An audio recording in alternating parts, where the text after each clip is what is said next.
Olá, sejam muito bem-vindos ao Encontro com Deus. O nosso convidado de hoje é o JB Carvalho. Deixa eu enviar o convite aqui para ele. Vamos lá. Se o senhor quiser me enviar também o convite, enviei. Compositor, jornalista, escritor best-seller, teólogo, professor universitário e bispo. Tudo bem?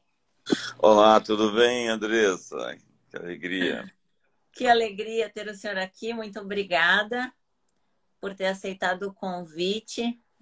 As pessoas que me seguem têm muitas dúvidas a respeito do jejum, a respeito de como ter uma vida consagrada. E eu estou muito feliz de o senhor, né, se colocar à disposição e ajudar as pessoas com essas informações. Mas antes de o senhor responder as perguntas que eu selecionei aqui, eu queria que o senhor contasse um pouco da sua vida, né, através do jejum, né? Quais foram as experiências que o senhor teve para que as pessoas possam entender o poder que o jejum tem. Nossa, eu estou me arrumando aqui ainda, só um minuto. Tudo bem. Então, Andressa, desde os primórdios, o início da minha jornada cristã, há algumas décadas, eu aprendi a arte do jejum e da oração, que foi uma grande chave para poder suportar as pressões que vieram. E foi definitivamente algo que me fez sair do outro lado do túnel, das batalhas, das guerras que eu enfrentei. É natural que uma pessoa que se torne cristã enfrente um nível de batalha de acordo com o seu chamado. E eu encontrei no jejum uma maneira de enfrentar essas contradições internas, os inimigos externos, os enfrentamentos naturais ou sobrenaturais que se acometem sobre todos nós. E confesso a você que eu não seria capaz de ter enfrentado tantos inimigos se eu não tivesse aprendido isso rápido. Nós somos feitos de uma genética, de um DNA espiritual. Nós temos uma característica própria como ministério, que é uma visão de fé. Essa é a nossa vitória que vence o mundo, a nossa fé, uma recorrente, uma crença em sinais e prodígios na ação sobrenatural de Deus. E nós temos experimentado isso não como uma doutrina, mas como uma experiência pessoal, né? Viver nessa dimensão dos milagres é a dimensão natural dos homens. E o jejum e a oração, eles te transportam para esse nível mais alto de conflito. Você pode viver uma vida diferente e derrotado. Ou você pode viver uma vida aquém do seu chamado. E muitas pessoas dizem que não conseguem jejuar porque tem dor de cabeça e tal. A minha resposta a isso é que eu não tenho fome. Se eu tivesse a vida de algumas pessoas, eu não teria era fome, porque eu não consigo ficar indiferente às guerras, aos conflitos que se acometem sobre mim pessoalmente e não fazer nada. E a minha experiência, respondendo a sua pergunta, é que eu encontrei no jejum e na oração uma forma de vencer minhas batalhas. Me diz uma coisa, Bispo. Algumas pessoas que nos acompanham aqui na live, elas ainda não são cristãs, elas ainda não conhecem Jesus. Então, eu queria responder algumas perguntas básicas, né, para que as pessoas que me acompanham, que ainda não conhecem o Evangelho, entender o que é ter uma vida consagrada. Uma vida consagrada é uma vida dedicada. Consagração é uma separação. A palavra santificação é o mesmo que separar algo. Então você se separa de determinadas coisas, práticas, pessoas, ambientes, geografias, para se dedicar especificamente a uma atividade espiritual, uma atividade, um envolvimento, uma prática voltada para assuntos elevados. Não é errado comer, obviamente. Não é errado se divertir. Não é errado dormir. Não é errado se arrumar, se maquiar e se vestir bem. Mas você pode, por algum tempo, separar a sua vida de tudo isso, no sentido de se dedicar a uma busca, a uma procura. Então você deixa as coisas da terra e você vai buscar as coisas do céu. Então você vai simplesmente se liberar de... Na Bíblia tem aquela expressão pano de saco, você deve conhecer, quando as pessoas se vestem de maneira simples para poder se humilhar, se sentir conectadas e protestar. É um gesto de protesto, né? Você sofreu um fracasso e as pessoas diziam na Bíblia como deveria se responder a isso. Eles rasgavam as suas vestes num gesto de humilhação. E muitos vestiam um pano de saco para expressar o seu sentimento interior de protesto contra as coisas ruins que aconteceram contra ela. Então é isso, Andressa.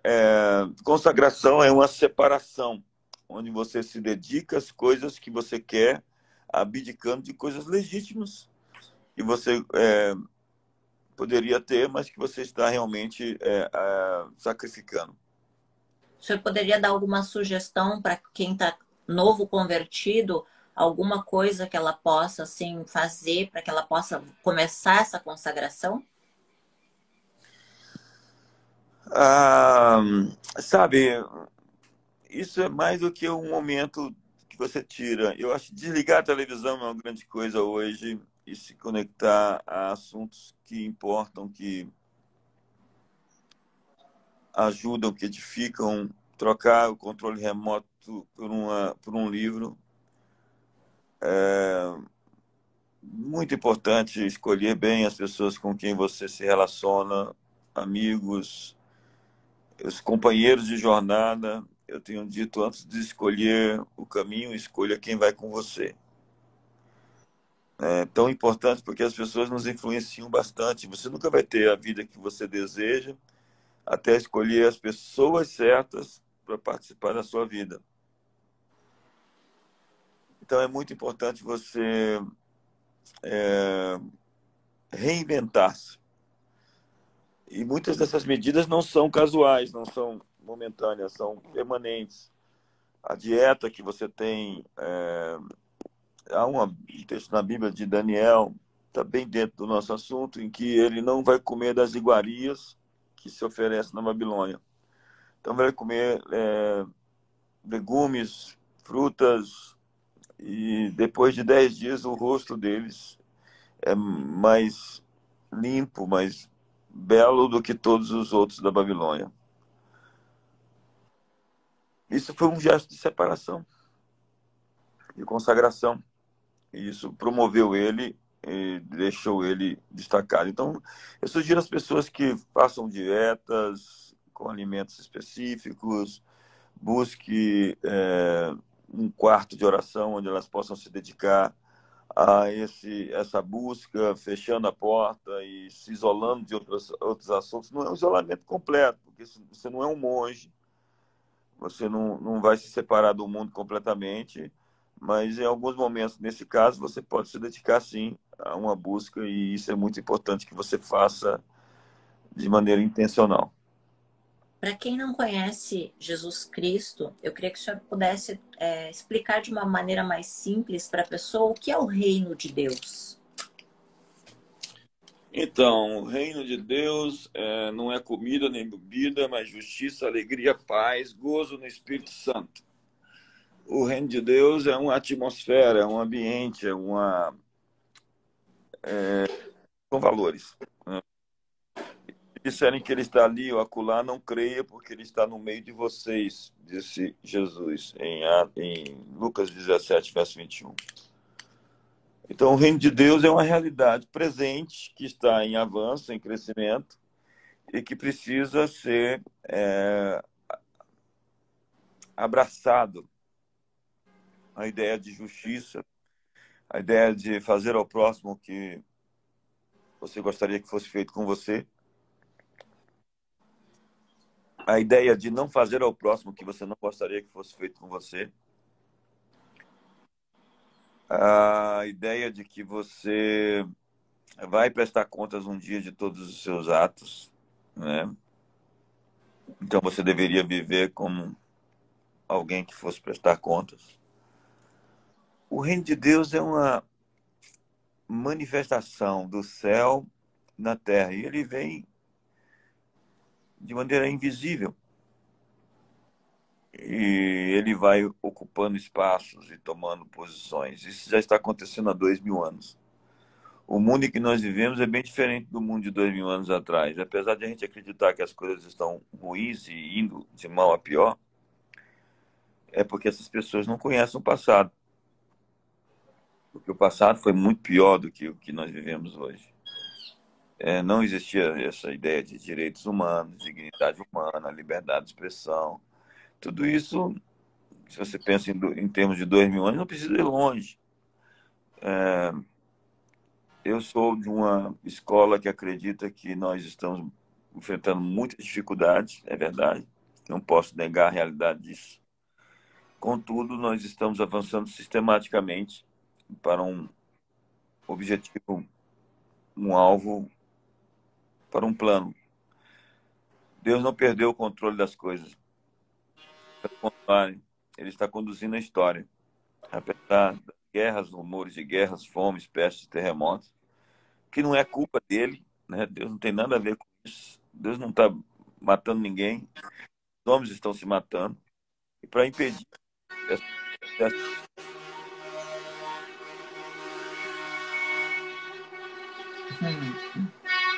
Buzinaça aqui. Bispo, antes da gente entrar no jejum, eu queria fazer só uma pergunta para o senhor.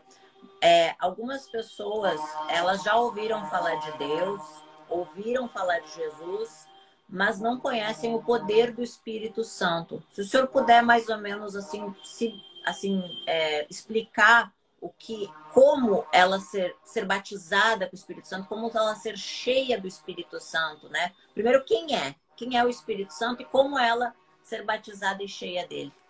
Antes da gente entrar no jejum. Então, o Espírito Santo é uma pessoa, ele não é uma força, ele tem personalidade, mente, emoções e vontade. E para receber o Espírito Santo e ser batizado, você precisa de uma entrega completa. Ele não quer um pedaço de você, ele quer você inteiro. E as pessoas normalmente cheias do Espírito Santo são pessoas que se renderam. Porque a fé não é um esforço, é um entrega. Então, você se rende, se entrega e chama Jesus de Senhor, Senhor de fato, não apenas como uma verbal, um real do interior do coração. Quando você entrega a sua vida para Jesus e o chama de Senhor, o Espírito Santo vem habitar em você. E quando você se rende completamente, você pode ser cheio do Espírito Santo, com evidência de falar em línguas e ver todas as ações dos dons do Espírito Santo. Agora, entrando na parte... Deixa eu só fechar a janela aqui. E como tá ao vivo, não contávamos com esse buzinaço.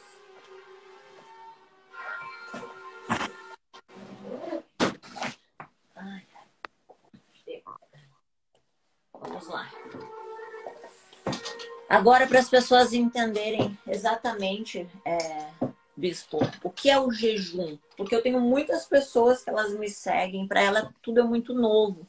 Até eu sei que o senhor tem um livro, né? Que é Manual Bíblico de Jejum. Até já pedi, ele tá a caminho. Para quem quiser entender muito mais, né, sobre o jejum.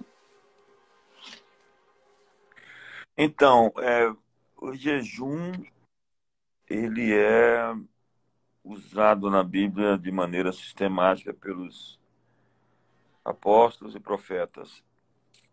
Jesus, antes de começar seu ministério, jejuou. Moisés jejuou 40 dias dentro do Monte Sinai. Elias, Esdras, Esther jejuou 3 dias para quebrar uma sentença. Esdras para fazer uma jornada. O jejum é uma prática comum bíblica no sentido de abrir mão de algo por algo que você deseja de verdade. E Nesse quais caso, tipos? Desculpa, pode continuar. nesse caso, você pode jejuar. Josué teve uma derrota quando lutou contra Ai, tinha derrubado os muros de Jericó, havia pecado dentro do arraial, e ele jejuou do amanhecer ao entardecer, desde que acordou até o final da tarde. Esse é um tipo de jejum que eu indico muito. O jejum de Esther foi 3 dias. 3 dias. É um jejum completo, é um jejum com algumas crises. Normalmente você tem dores de cabeça, é o processo de desintoxicação. E eu sempre sugiro às pessoas que bebam muita água. Você lava uma casa com água. Então, é importante você tomar água durante o jejum. É uma bobagem você não beber água enquanto jejuma. Há um processo de autofagia, né? Onde o seu corpo vai comendo as células mortas que estão dentro de você, as células estragadas. Então, o jejum também é uma limpeza biológica, uma limpeza física. Tem um jejum de Jesus que ele teve sede depois de 40 dias. Pessoas que têm uma saúde, uma boa saúde, podem jejuar sim 40 dias com acompanhamento médico. Mas não faça isso sem um acompanhamento médico. Nós temos o jejum de Daniel, que foram 21 dias sem comer aquilo que lhe aprazia. Ele comeu coisas simples, básicas, coisas sem sabor.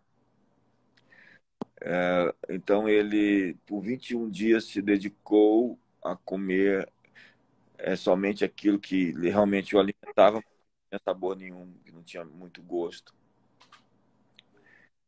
E esse jejum de 21 dias é um jejum incrível, que também você pode fazer tanto direto como você pode fazer 21 dias do amanhecer ao entardecer.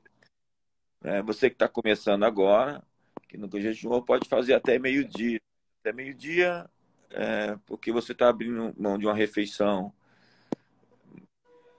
Mas se você continuar acelerando, andando, você vai ter que esticar um pouco mais. Não pode ficar depois de 10 dias que você deixou de comer até meio-dia, você já não sente falta do café da manhã. Então já não é esse grande sacrifício que você teria desde o início. Porque se você está acostumado a tomar café da manhã e não toma, já é um grande impacto no seu ritmo, na sua rotina. Mas depois de alguns dias isso se torna comum, normal, natural, seu corpo se acostuma. Cara, Certo. fica por dentro. Presta atenção. Jejum é importante para suportar as pressões.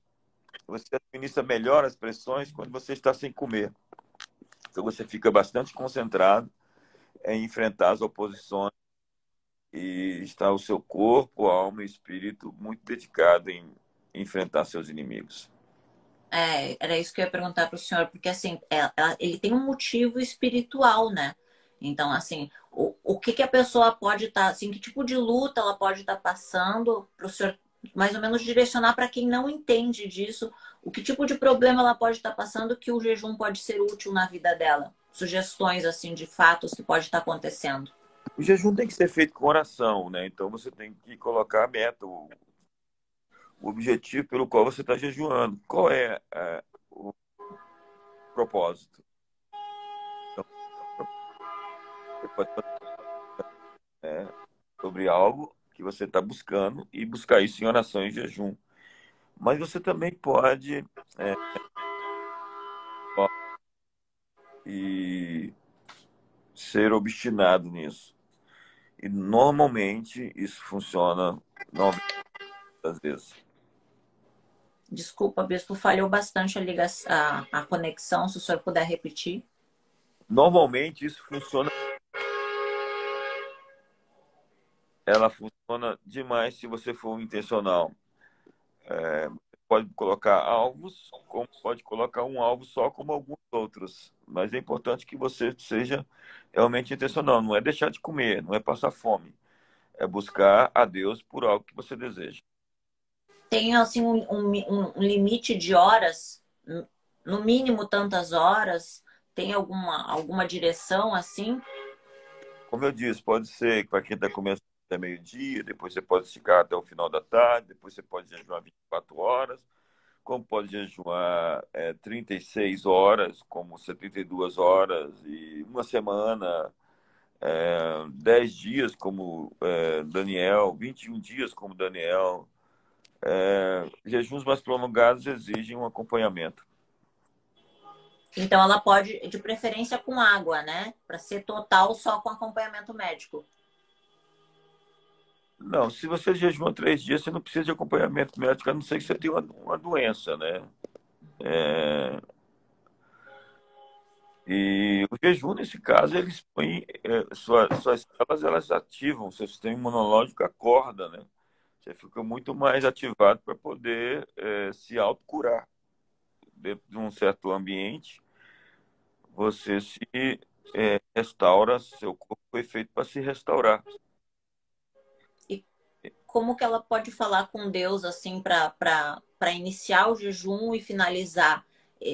Precisa existir uma oração de falando sobre o jejum, falando para o que é o jejum? Como é? Isso é uma coisa muito informal, muito natural. Senhor, eu estou aqui, eu quero buscar isso e por isso estou nesse propósito. Deus sabe o seu coração e você já está conectado a Ele. Quando for encerrar o jejum, é importante você encerrar com oração, colocando todos os seus alvos e objetivos, porque você está jejuando. Essa busca por isso acima de comida, ela ativa o coração de Deus. E ela pode jejuar outras coisas além de comida também.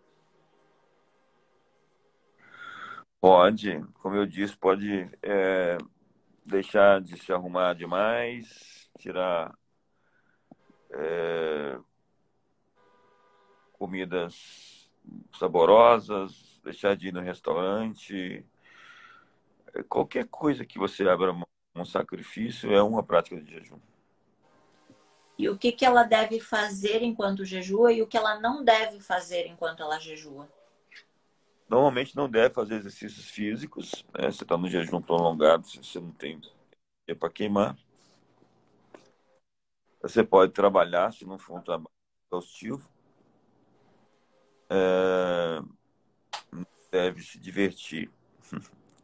Se você está jejuando, você não vai se divertir, assistir futebol, fazer qualquer outra coisa que te traga prazer. O que a Bíblia chama no capítulo 58 de Isaías é que jejum é aflição de alma. Você está se afligindo na alma, porque então você está realmente afligindo o seu corpo a fim de discipliná-lo e de colocá-lo dentro de uma perspectiva, administrando isso em oração, com a busca por um objetivo.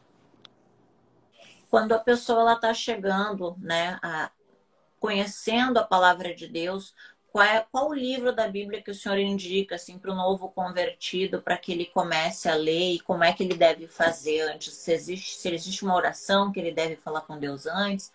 Como é que é esse primeiro encontro dele com a palavra de Deus? Por onde ele deve começar? Eu sugiro que leia os evangelhos, que são os 4 evangelhos: Marcos, Mateus, Marcos, Lucas e João.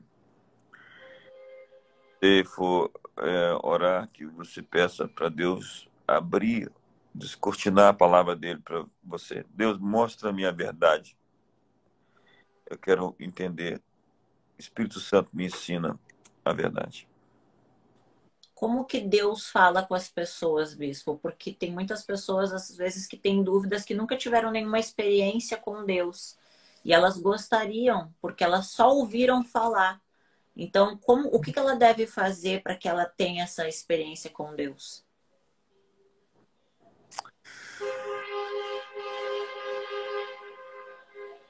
Para Deus ouvi-lo, para você tem que estar vazio, tem que estar realmente disponível, tem que estar realmente atento. É uma coisa que você faz de maneira a prestar atenção. Tem uma palavra bíblica que chama-se vigiar, né? Então você tem que estar atento, tá esperando que isso aconteça. Isso é uma das primeiras coisas. Mas existem estudos bem vastos sobre a ideia de como ouvir Deus falar. Que Deus fala de muitas formas. Ele fala na leitura da Bíblia, ele fala por outras pessoas, ele fala pelo ministério profético, ele fala por mestres, professores, ele fala pela natureza. Os céus manifestam a glória de Deus, o firmamento anuncia a obra das suas mãos.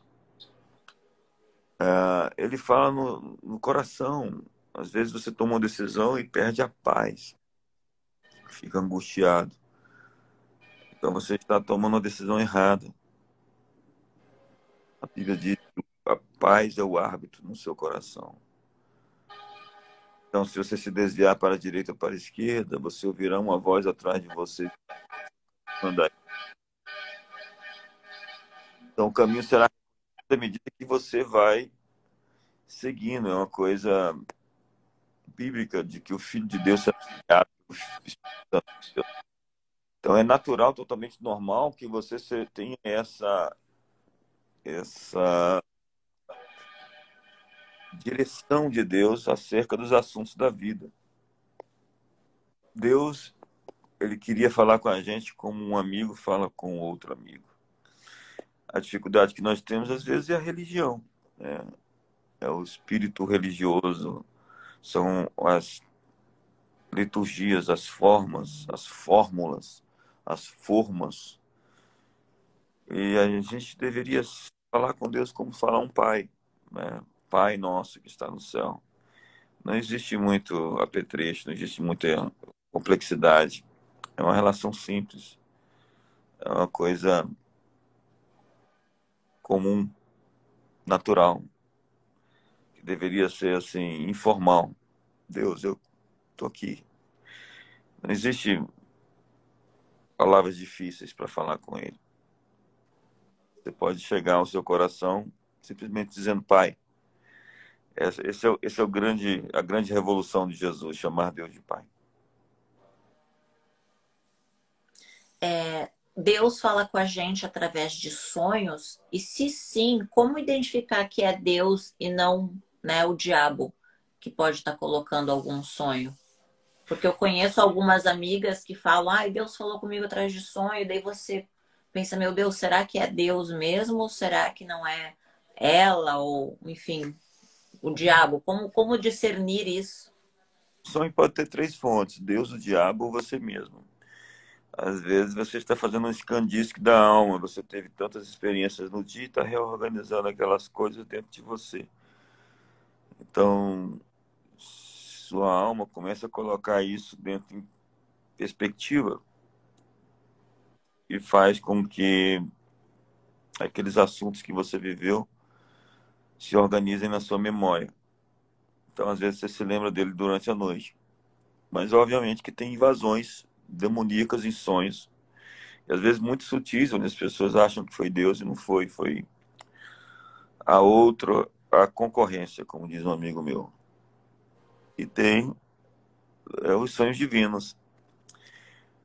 A vida cristã é um exercício. Você tem que, como em todas as atividades da vida, ter músculos, afiar o seu machado, afinar, é o que nós chamamos de sintonia fina. Reconhecer a voz de Deus deveria ser uma prática constante cristã. A voz de Deus é inconfundível. É uma coisa que o diabo não consegue imitar, porque ela vai muito fundo na alma e ela é muito tranquila, né? E pode ser que Deus fale com você com certa urgência. Elias estava na caverna esperando ouvir Deus, e Deus não estava na trovoada, Deus não estava no tremor de terra, Deus não estava na tempestade. A voz de Deus veio com um cicio suave, uma voz tranquila. E às vezes a gente está querendo ouvir alguma coisa estrondosa. E tudo que a gente tem que fazer é ser sensível para ouvir a voz dele. E isso exige um esvaziamento de si, um quebrantamento. E o jejum serve muito a esse propósito, de quebrantar as pessoas, porque um coração quebrantado e contrito, Deus não despreza. Eu, o Senhor, habito num alto e sublime trono e habito com quebrantado e contrito de coração. Bispo Diabo, ele existe, né? E como que a pessoa, o que ela deve fazer para que ele não haja na vida dela, ele não tenha autoridade sobre a vida dela? Aquilo que a gente chama de pecado não é uma palavra moral, simplesmente espiritual, religiosa. É uma palavra de princípio. Eu estou aqui hoje em Fortaleza, que eu estou pregando num evento. E se eu ir ali para minha varanda e colocar o pé para fora, a lei da gravidade diz que eu vou cair, vou me machucar. Se eu pegar meu carro e colidir com outro, existe uma lei da física que diz que dois corpos não ocupam o mesmo lugar no espaço. Há leis físicas, leis naturais e há leis morais, leis espirituais. E não são dois mundos, é um mundo só. As pessoas se machucam porque elas quebram princípios. E quando você quebra um princípio te quebra. Então a palavra pecado não é uma palavra religiosa. É uma palavra que fala sobre, no seu significado original, transpassar um limite. Quando você passa um limite, você está sujeito a outras condições que você não consegue controlar. É como passar um muro. Quem passa um muro, uma cobra o morderá. Quem cava uma cova, nela cairá. Então, ao ultrapassar um limite que é uma fronteira de proteção, as pessoas se machucam. É por isso que, respondendo a sua pergunta, a Bíblia diz: não dês lugar ao diabo. Ele é como um cachorro amarrado e ele tem uma zona, um perímetro onde ele atua. E se você entrar nesse perímetro, ele te morde. O cachorro está amarrado. Ele não pode te pegar se você não estiver nessa área. Beelzebub, Baal-zebub, é o senhor das moscas. É um dos nomes do diabo. E as moscas estão onde tem lixo. Então você tem que tirar o lixo para que as moscas desapareçam. É a greve do lixo de Nova York na época do prefeito Rudy Giuliani. E eles tentaram todo o tempo matar os ratos. Porque os ratos apareciam em multidão e eles estavam consumindo a cidade. E não existia exterminador de rato que fosse suficiente.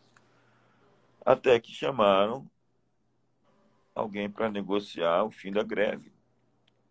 Encerrou-se, tirou o lixo e os ratos desapareceram. É o princípio da microbiologia. Foi Pasteur quem definiu que um terreno específico faz os germes florescerem.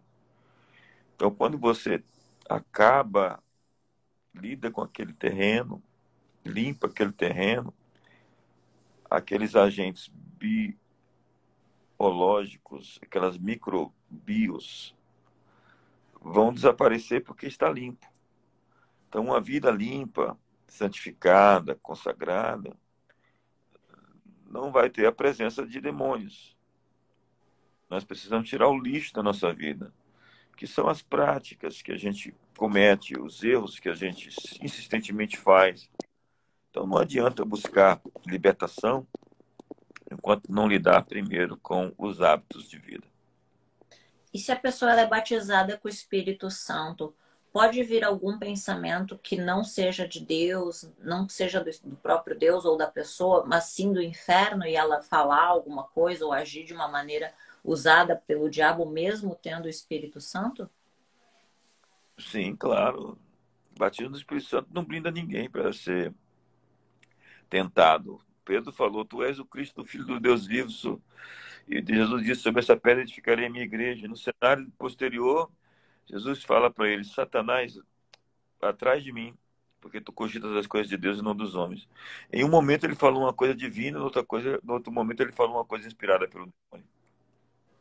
Certo. Muitas pessoas têm muitas dúvidas, porque assim, como eu vim de uma igreja, lá existiam muitos pedágios para que o batismo com o Espírito Santo acontecesse.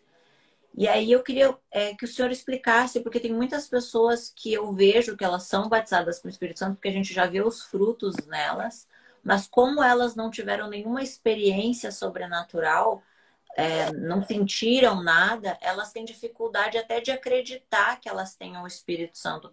O senhor, como é que o senhor poderia definir isso? Porque assim, algumas pessoas não falam em línguas e elas acham que elas obrigatoriamente têm que falar em línguas após o batismo com o Espírito Santo.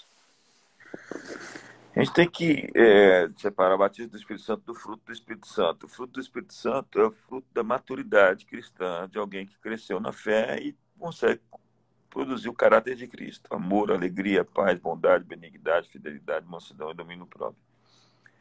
Já o batismo no Espírito Santo é um enchimento de poder, uma capacitação para o evangelismo, para o exercício do ministério, para o cumprimento da grande comissão.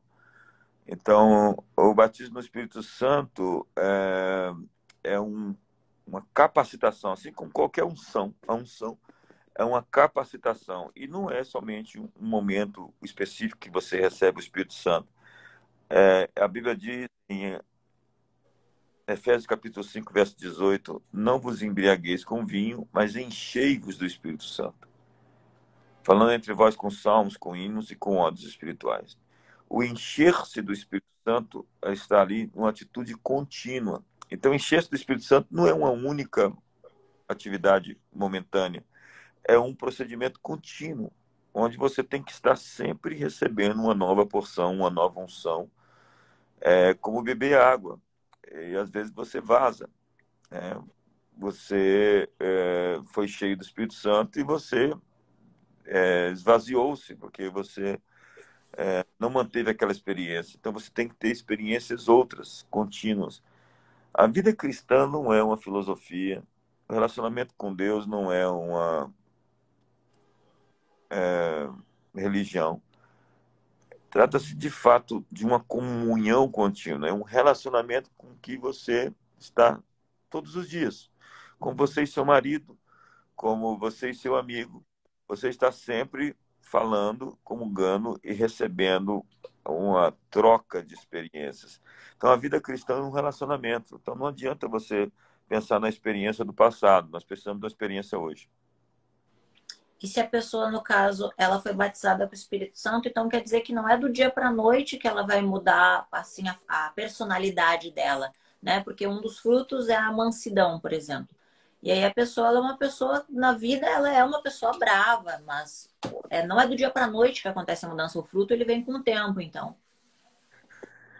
Sim, o fruto é o treinamento, é a transformação, é o desenvolvimento. Ser cheio do Espírito Santo não mudou a sua alma, a sua alma. Obviamente que isso vai lhe ajudar a ter um poder para fazer coisas, mas existe na Bíblia o que chama de transformação e renovação mental. Rogo os irmãos, pela misericórdia do Senhor, que apresenteis os vossos corpos como sacrifício vivo, santo e agradável ao Senhor, que é o vosso culto racional. E não vos conformeis com esse século, mas transformais pela renovação da vossa mente, para que experimenteis qual seja a boa, agradável e perfeita vontade de Deus. A palavra desenvolver, pode perceber que ela tem o significado de sair de dentro de si, sair da crosta, da casca. O jejum é muito bom para isso. É um processo de crescimento, onde o seu verdadeiro você vai ser manifesto. Mas antes disso, muitos nós existenciais têm que ser desfeitos. Muitas barreiras interiores, traumas psicológicos, traumas emocionais, experiências que você teve, memórias que precisam ser ressignificadas. Então, há todo um processo de ressignificação e um processo de reprogramação mental. E isso é doloroso, porque leva tempo. Então, há muitas mentiras que nós cremos. Há muitas coisas que nós adquirimos como verdade que precisam ser reorientadas. Então, aquilo que a gente chama de reprogramação mental é uma reformulação do seu sistema de crenças. Algumas igrejas, assim, por exemplo, consagram objetos, por exemplo, água, óleo ungido, rosas. Essas coisas, elas estão dentro da Bíblia? Isso pode? Isso vem de Cristo ou é uma heresia, no caso? Porque, infelizmente, tem algumas igrejas que colocam coisas assim como se aquilo tivesse poder sobre, né, a libertação daquela pessoa. Tem algum fundamento bíblico isso? No Antigo Testamento, objetos consagrados dentro do templo, e os lenços de Paulo curavam a sombra de Pedro também. É tudo uma questão de fé, Andressa. Obviamente que pode haver exageros, excessos nisso. Existem, mas quando você unge sua casa, por exemplo, você está consagrando sua casa. É uma prática comum, normal. E se você acreditar naquilo, a fé é como um escudo, levantando o escudo da fé. E ao acreditar, você levanta barreiras de proteção contra o inimigo. Então, o que vem de fé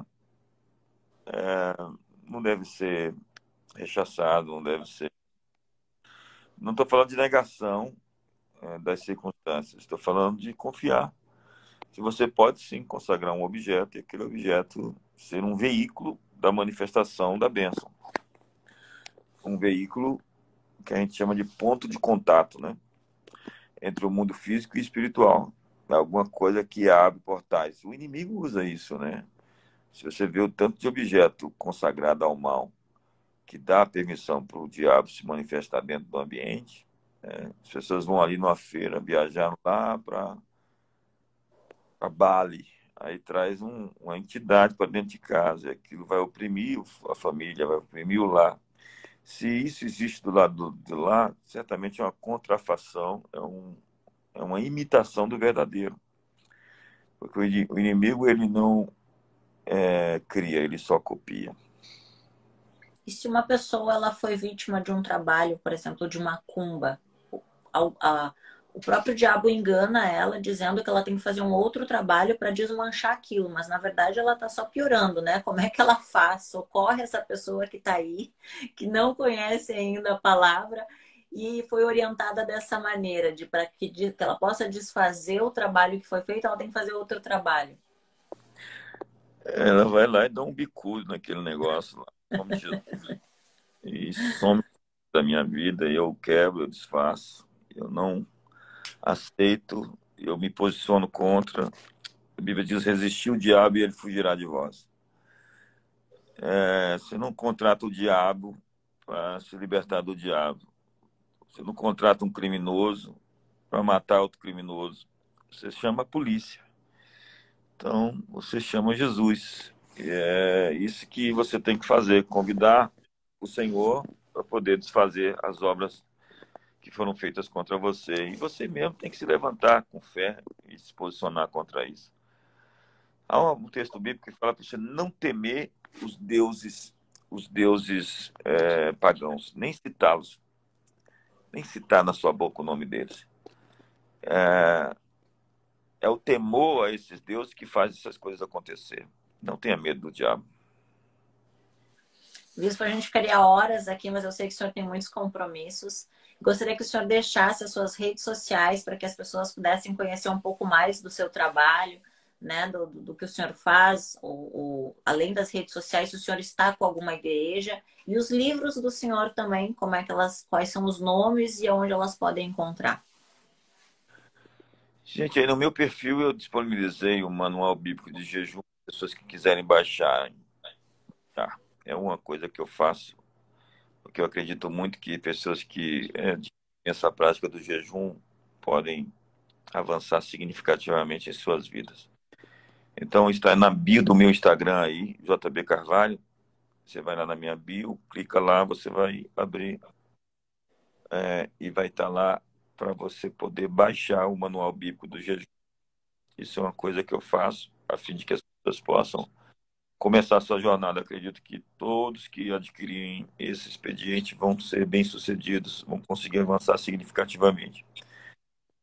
Eu tenho um canal no YouTube, JB Carvalho, e somos pastores, líderes de uma comunidade em Brasília.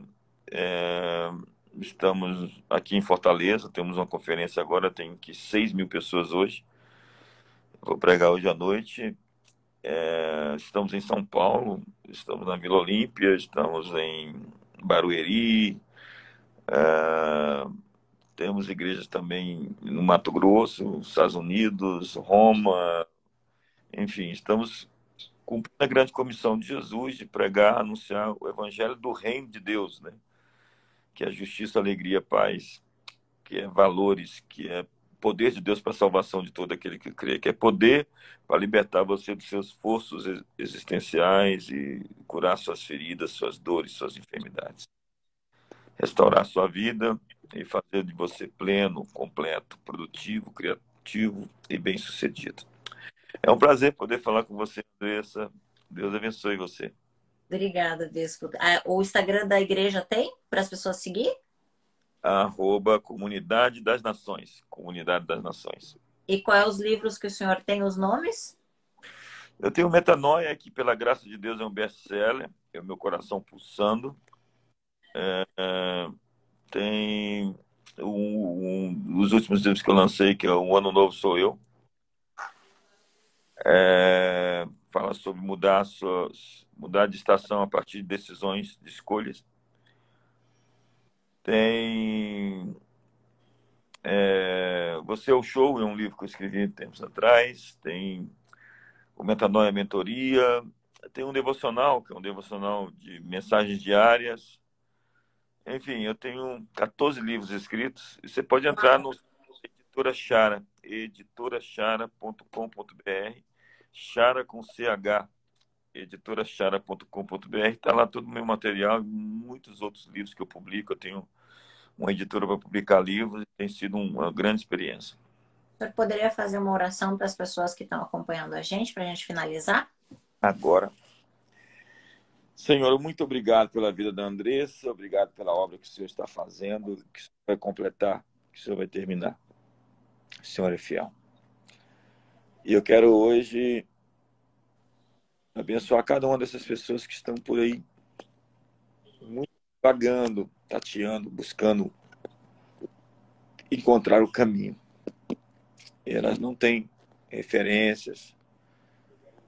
Dá-lhe, Senhor, uma bússola, uma direção.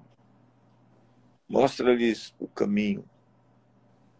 Ajuda-os a encontrar o que buscam. Hoje eu libero uma palavra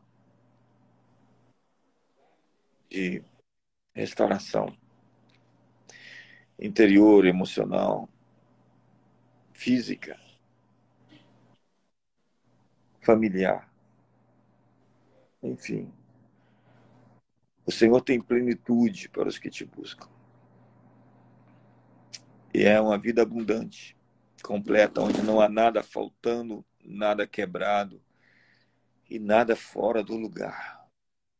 Eu quero liberar hoje a paz, Shalom, sobre todos esses que nos assistem, sobre todas as casas e famílias. Que haja plenitude plenitude sobre todos eles.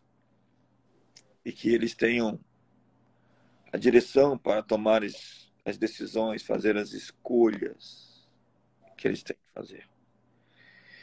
E que entre dentro deles a tranquilidade, porque no vosso descanso, na vossa confiança que está a vossa força.